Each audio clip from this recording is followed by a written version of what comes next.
અમદાવાદમાં નવી ગુજરાતી ફિલ્મનું મુહૂર્ત કરવામાં આવ્યું હતું. મનુષ્ય અને શ્વાનના સંબંધોને રજૂ કરતી ફિલ્મ આ વર્ષે રક્ષાબંધનના તહેવાર ઉપર રજૂ કરવામાં આવશે.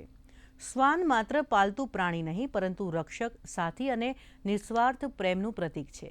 તે પટકથાને ફિલ્મમાં ભાવનાત્મક રીતે રજૂ કરવામાં આવશે. ફિલ્મના મુહૂર્તમાં ગુજરાતના ખ્યાતનામ કલાકારો ઉપસ્થિત રહ્યા હતા. ફિલ્મ જે પ્રમાણે બધાને ખ્યાલ છે કે ડોગ સેન્ટ્રિક ફિલ્મ છે, પારિવારિક ફિલ્મ છે, કમ્પ્લીટલી એન્ટરટેનમેન્ટનું પેકેજ છે ફિલ્મની અંદર. અને આજથી શૂટિંગનું શરૂઆત કરી છે.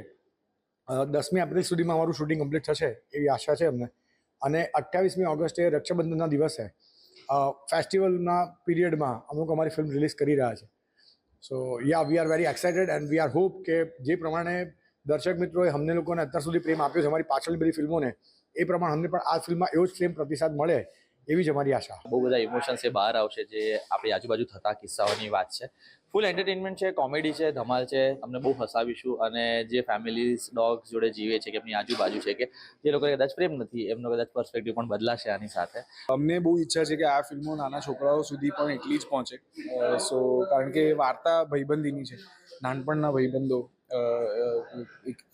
કહેવાય ને કે એક કૂતરા સાથેની તમારી જે ભાઈચારો થઈ જાય ઓલમોસ્ટ તમારી સાથે પાસે, જેની પાસે બી પેટ્સ હશે એમને ખબર હશે.